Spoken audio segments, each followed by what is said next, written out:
You guys want to play a game? All right, we'll play a game. But you have to have lightning-fast responses for this one, okay? Because you're going to only have 2 seconds to answer these questions, all right? Are you ready? Okay.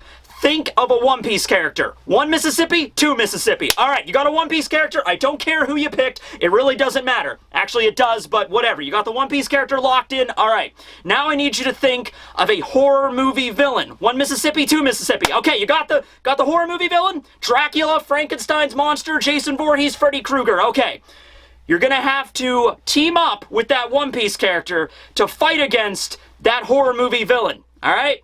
Let me know how you did below. This will be One Piece Chapter 1027 review titled Danger Beyond Imagining, which, okay, I was assuming that, Usopp was going to awaken his Conqueror's Haki in this chapter, but upon reading it, Danger Beyond Imagining, no, it's not just Usopp, ladies and gentlemen, it's Captain Buggy, too. Buggy finally arrived at Wano. I've been saying that for years now, and then Hio also awoke to his Conqueror's Haki, and, Kaido's going to have, a run for his money right there. I mean, Usopp and Buggy teaming up, I mean, the fight's over. Okay. Actually, the cover page this week is pretty funny. It's Roger, so it's always fun to see a cover page involving Roger. It's always fun to see Oda draw Roger in general, and it was just so weird, right? Like, it was so surreal seeing a whole flashback involving Odin that focused on Roger so much, because we're so not used to seeing Roger in the story on a weekly basis, so that was really crazy back then. But here's Roger, and he played a little bit of a practical joke on a lion.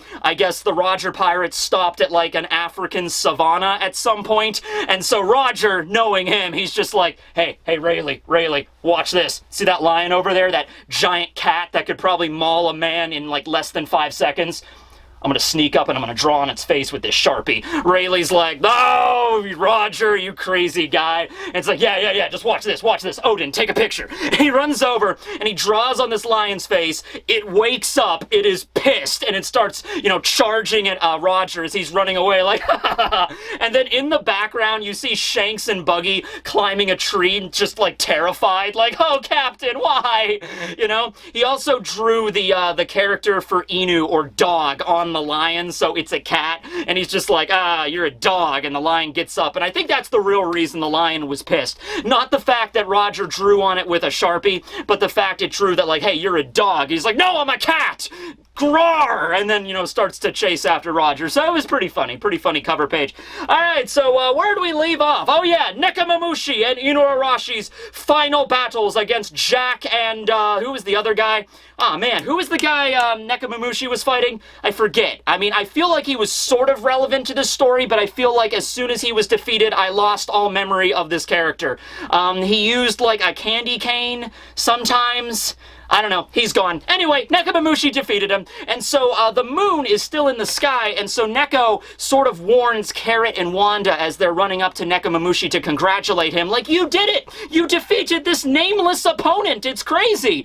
And Nekomamushi's like, yeah, but be careful, the moon is out now all of a sudden, so you don't want to turn into Sulong.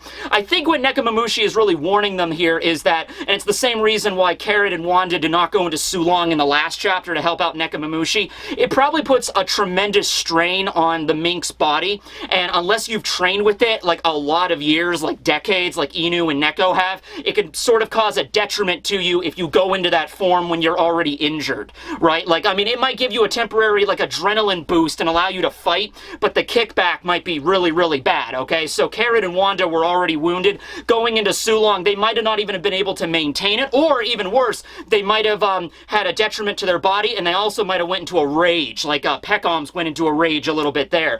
All Minks are capable of going into Sulong. It's just a matter of the ones that are able to kind of control themselves in that form, and others that just go into a blind rage or frenzy, okay, like Peckham's did, right?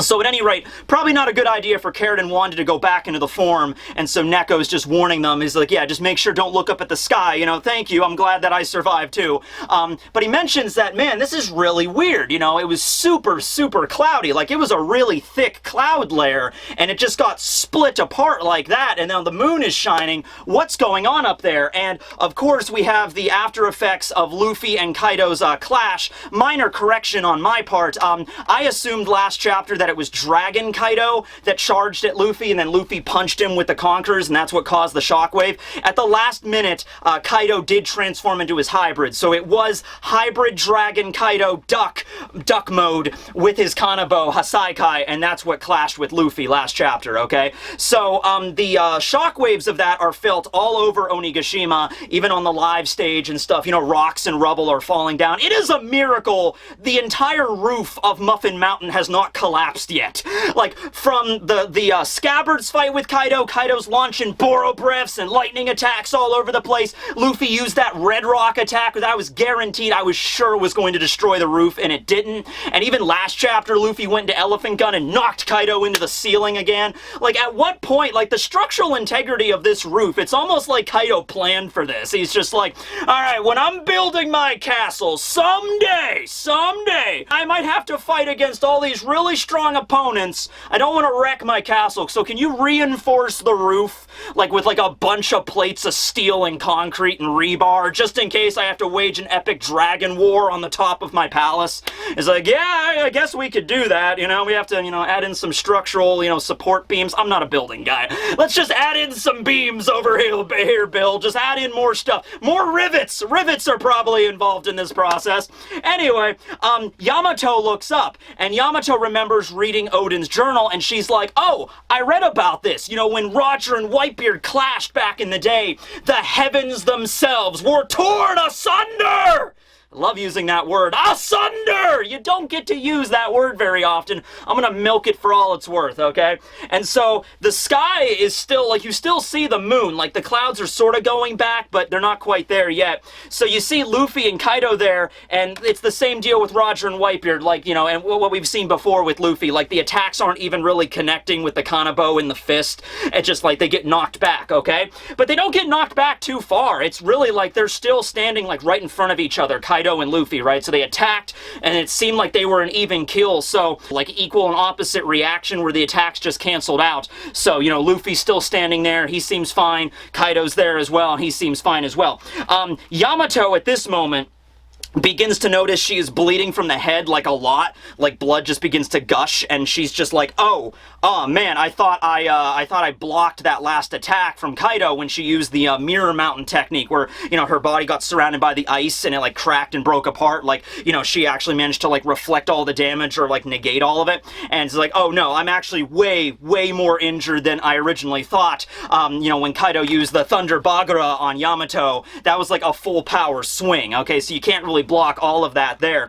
So, at that moment, as soon as Yamato realizes how badly she's injured, Luffy is just like, hey, you know, Yamato, take Momo, that scaredy cat dragon, and then go and help him, you know, save the island or whatever. That's something I also forgot to mention last time, that Luffy gave Momo the order to go and, like, you know, stop the island, or, you know, manage to, you know, prevent it from being dropped on the flower capital, right? So it is kind of an interesting scene there where Luffy and Momo are like, alright, let's go back to the, to Onigashima and let's defeat Kaido, and Luffy's like, yeah, and Momo's like, yeah, and they go, and Momo bites Kaido, and Luffy's like, alright, that was your part of the battle, you bit Kaido, congratulations, stop being such a scaredy dragon, I'll take it from here. And I was also thinking, well, okay, well, I guess Momo's gonna go do some other stuff, maybe Yamato and Luffy can team up, and from this chapter, that is definitely not the case. Luffy wants this to be a one-on-one death battle between him and Kaido.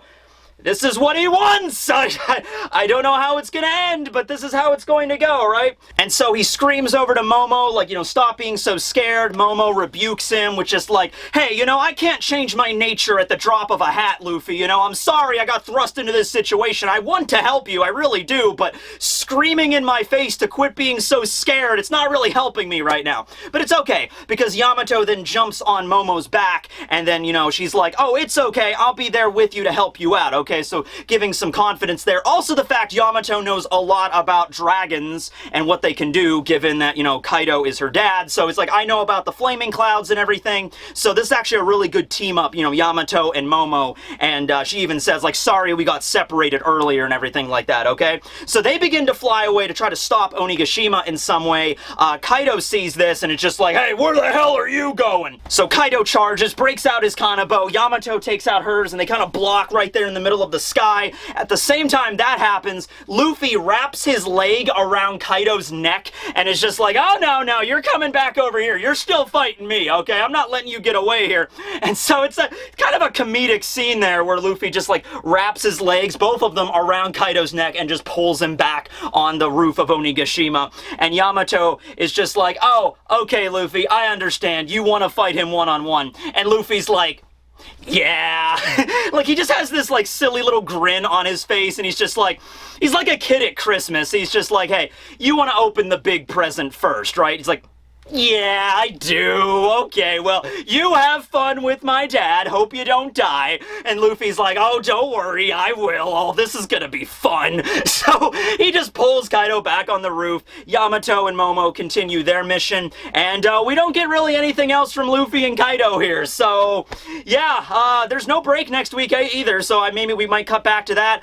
Probably gonna be a similar situation like with the Tobi Roppo fights. We're going to have the fights, you know, between Zoro and King, as well as Queen and Sanji, and then also Big Mom and Law and Kid and everything, and we'll probably cut back to see Luffy fighting Kaido every once in a while, but I think from this moment onward, we're probably just going to be shifting until these final battles, so the next time we see Luffy fighting Kaido might be like, that's it, like that's the only battle left on Onigashima. Luffy will just have to defeat Kaido at that point, and then that'll be the end of the war, I guess. Okay, so, Yamato and Momo, they charge down. Momo still doesn't really understand how to fly. He almost falls off the side of Onigashima. Yamato reassures him, hey, look, you know, dragons don't actually fly. Like, they don't actually, like, propel themselves. They summon flaming clouds under them, and then they grab onto the clouds, and then they race through the sky. So you're literally, like, grabbing onto, like, invisible platforms. It is kind of similar to the way the Shinigami fly in Bleach.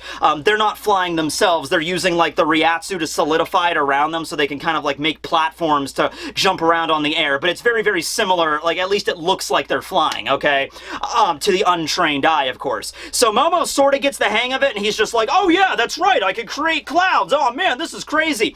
I imagine it would be very, very terrifying though. It's almost like, imagine you're floating like 3,000 meters above, you know, the surface, and it's like every time you take a step, a little platform forms, so you're allowed to stand there, but it would still be terrifying. It would be like, all right, you know, it would be like that. Like, even if the platform consistently formed, it's like you would still be, you know, scared to take a step, okay? So I can kind of understand. I don't even have like a fear of heights or anything like that, but I can understand Momo in this instance. So at the same time, they look at the bottom of Onigashima, and they see rubble beginning to fall from the bottom of it, like where all the clouds are swirling around. And Yamato takes this to indicate, holy shit, Kaido must be actually weakening. Because remember, the whole time this is going on, all the fights Kaido's had up until this point, he's basically bench pressing an island over Wano, okay? And so this is great, too, because this is an indication, I mentioned this in a video last week, that, like, Oda has to start showing that Kaido is taking some sort of damage here, okay? He doesn't have to indicate it like, you know, Kaido is, like, wheezing and, like, he's like, I'm in so much pain right now. Kaido has a really high pain tolerance, I'm imagining, so even if he is hurting right now, he won't, like, show it on his face, but that at least shows that, like, okay, yeah, he's been through a lot of fights up until this point. He is definitely weakening. I mentioned in that video, like, what HP Kaido would be at on a scale of 0 HP to 100. I said around 50, being generous. He's about at half strength. Given this chapter and the indication here, yeah, I'd still probably go with that. Maybe around 50% HP, maybe even slightly lower than that, but no more than, like, 45. You know, that's even being really generous. I'm going to stick to around 50%. Some people still said Kaido's around like 80% or 70, which that might be the case here, but it really does seem like, okay, yeah, there's rocks falling down, the flame clouds aren't as strong as they used to be, and that's actually going to be Yamato and Momonosuke's plan here, where Momo is going to summon his own flaming clouds that are stronger than Kaido's. Normally, that wouldn't be a really likely thing to happen, but in this instance, it would be because Kaido is weakening and Momo is still relatively at full strength. He doesn't know how to really control his powers, so there's a little bit of a handicap there, but I think he'll be able to do it. Momo is also a little bit skeptical here to Yamato. Like, I don't even know if I have the exact same powers as Kaido. I have a similar fruit, but I might not be able to do all the things he can do. And so Yamato's like, okay, that's understandable, but at least we understand you can make flame clouds. Like, you are actually doing that right now. You're using them to fly, so it doesn't matter if you can't do everything else. It's okay if you can't fire a Boro breath or use the lightning breath or anything like that. As long as you can create flame clouds, we'll be in business. You can create stronger ones to keep Onigashima levitated. And Yamato goes on to explain this whole situation with Onigashima floating over Wano. It's a little bit more complex than you might originally think.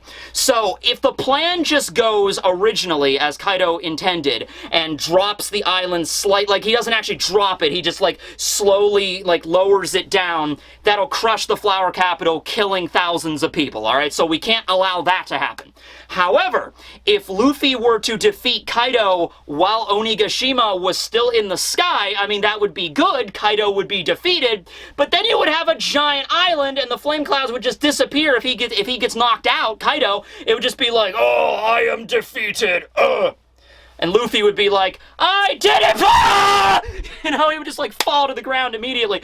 And so it would just hit the ground. It doesn't matter if it hits the ground on the flower capital or even if it's in the wastelands like outside the flower capital. The combination of a giant island slamming into Wano Kuni would, you know, the shockwaves, the earthquakes would kill like all these people around it in the flower capital. They would still die. Plus, Yamato brings up a good point that there is an absurd number of firearms and gunpowder and cannons and all this crazy explosive stuff on Onigashima. It's a stockpile of weapons, after all. It's the home base of a Yonko, so that would make sense, alright? So, if it falls, like, I think, honestly, the shockwave of a giant rock hitting the ground when the tremors and the earthquakes, I think that would be more of an issue than any of the gunpowder that's on there. Like, that alone would be enough to probably kill everybody in the immediate vicinity. But yeah, it's basically a giant bomb. That's also an issue as well, okay? So, it's a little bit more complex here than just Luffy knocking out Kaido. He has to knock out Kaido at the perfect time, pretty much, okay? So the plan is, for Momonosuke, at first he just slams into the island. He's just like, I'm a giant dragon, I can stop this island.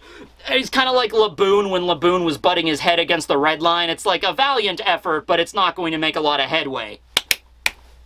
Okay, so anyway, that's what Yamato says, though. He's like, okay, the only way that we're going to be able to do this is for you to wrap your flaming clouds around Onigashima and, like, push it somewhere else. We're going to take Onigashima and push it somewhere else, okay? Also, Momo brings up the idea like, oh, okay, well, we should go tell Luffy to make sure not to knock out Kaido, or maybe to stop the fight, because if Kaido does get knocked out, that's going to be bad as well. And so Yamato responds to that by taking out her kanabo and smacking Momo on the head. Like, geez, I know you have a point to make, Yamato, but man, that's a little bit, you know, okay. He's like, what? We can't do that. Ah! I'm sorry. But, you know, Luffy is fighting valiantly against Kaido right now, and he's probably going to be the only person that even has a shot at taking him out. You know, I couldn't do it. The other scabbards couldn't do it. The other worst generation couldn't do it. It's probably just Luffy has the best shot at this. We cannot burden him by telling him that, like, oh, by the way, Luffy, if you knock him out at the wrong time, the entire island, you know, the whole flower capital might get crushed. So we're going to solve this problem on our own, Momonosuke. Yamato and Momonosuke, we're going to solve this problem on our own without telling Luffy, okay? So whenever Luffy does succeed in knocking out Kaido, everything will be good and he won't have to worry about that. So that'll be Yamato and Momonosuke's mission probably for the remainder of this war. I was thinking maybe they could encounter Orochi at some point, and unfortunately, sadly, we don't get to see Orochi in this chapter. But no, okay, so their job is going to be to protect the island. I think they'll manage to succeed, and maybe there's some cool ways that Oda can showcase this, like maybe Momonosuke learns how to wrap the island in the flame clouds, but he can't move it, and then Yamato's like, I got this, and just like hits it really hard, or like pushes the island and it just, it's like an air hockey table, it just gets knocked out to sea again, maybe something like that, I don't know. Alright, well, that's the situation with Momonosuke and Yamato, as well as the situation with Luffy and Kaido. We do actually see one more scene with them. We see one scene where they're like charging up their Conqueror's attacks, about to clash again, but that's all we see. So now we cut over to the live stage, alright, with Zoro and King's battle already in progress. We see a bunch of like the best way I can describe it is Getsuga Tenshos. Just Getsuga Tenshos, like crescent moon-shaped laser attacks flying all over the damn place in the festival hall. And so King, apparently what happened, Zoro slashed King's mask. You know how King has those spikes coming out of his like gimp mask? Zoro cut one of those off, and that really pissed off King. And as the other members of the Beast Pirates say, nobody has ever seen King's real face before. His whole body is covered in that leather gimp suit. You don't see any of his skin. You just see his eyes, right? That's the only part of him you see. And so when Zoro sliced off one of those spikes, that really pissed him off, and he just started indiscriminately firing off these crescent moon Getsuga Tensho Pteranodon attacks. We see King in his hybrid form, so he's like a human. He has like the giant like human form, but he also has like the bat wings coming out of his arms instead. So he's like firing off these giant attacks. So he has a really long reach in this hybrid form, okay? And so he's firing all these things off. Zoro gets hit by one of them and gets flung down a hallway out of the live stage area, out of the Golden Kagura Festival Hall, gets knocked down a long hallway where Frankie is. So Frankie kind of is just like, oh, what's going on? Whoa! He just gets shot by a Zoro bullet. Like, whoa! Hey, Zoro, how you doing? Zoro hits the ground and he's like, oh, man, this guy's tough. And Frankie's like, well, you need some help? I got nothing really going on right now. Zoro's like, huh? Oh, no, Frankie, thanks. I'm good, I got him, but man, it's gonna be a little rough here. And so, that's an interesting scene. They're like, Frankie could help Zoro out. I mean, I'm sure there's some stuff he could do. He was able to take out Sasaki. I'm sure there's something he could do to lend Zoro aid. But you know, this is Zoro's fight, right? This is his one-on-one with King. He's just like, oh no, thanks for the help, thanks for the offer, but I'm gonna be the one to take this guy out. You get out of here, okay? You better back up, Frankie. And so Frankie's like, all right, I trust you. And that's just, you know, the Nakama right there. You know, they're friends, they're on the same crew. So yeah, Zoro says he's got it. Frankie's like, all right, man, you got it. And then he runs off, all right? Meanwhile, King, still in his hybrid form, just speed blitzes straight down the hallway, top speed, heading right for Zoro. Zoro uses a Santoryu technique, his Ultra Tiger Hunt technique, okay? So this is the upgraded form of the technique he originally used way back at East Blue. He's used this a few times, but he used it against the, who was it? Those cat brothers that were on Kuro's crew. I forget their names, actually. Sham and Bucci, I think their name was. Anyway, that was like the first time he used it. So this is like the upgraded form of it. So he uses that to attack King. At the same time, they clash. King was moving so damn fast, though. He actually knocks Zoro through a wall, then through the bedrock of Onigashima, and they get knocked outside. And Zoro actually almost gets knocked off the side of the damn island, so he uses another technique called clearance, or clear lance, I think is the pun, because all of Zoro's techniques are puns. Oda really loves puns. And so Zoro gets like knocked off the island. He's falling, like he's below the island, and he's like, oh, holy shit. Uses a two-sword style technique to like propel him back up on the island, so he lands and he's like, whoa. He's like, okay, could you at least have some decency, and if you're gonna finish me off with a sword. I don't want to get killed by falling off a damn island. That is not the way I want to go out, right? You know, have some decorum, man.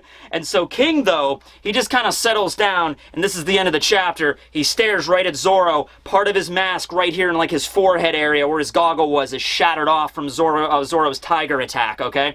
And so at the same time, Zoro's like, you know, have some honor. King says the same thing. He's just like, same goes for you. Have some honor and respect me as well, okay?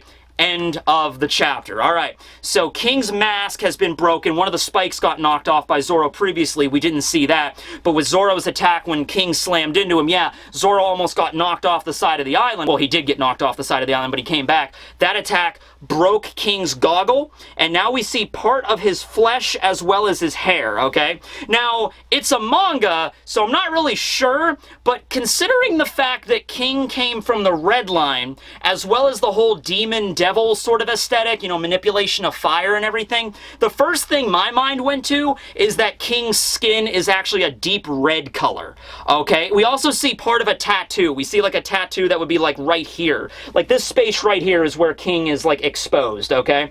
So we see like a little bit of a tattoo where his eyebrow would be. His hair just seems to be like slicked back and white in color, and then his skin is like a darker pigment, okay? So I'm not really sure until the anime comes out, but I'm thinking it's going to be red. blade, because that would also, you know, make sense why his whole body was covered, you know, top to bottom. So, like, if any part of his flesh was exposed, that would be like, you know, telling the world that he's a Lunarian, and so he doesn't want people to know. And so that's why he covered up his whole body, so not a piece of his skin was exposed, okay? And so he's really, really mad about this, okay? The same way that Zoro feels about, like, the way of the sword and everything like that.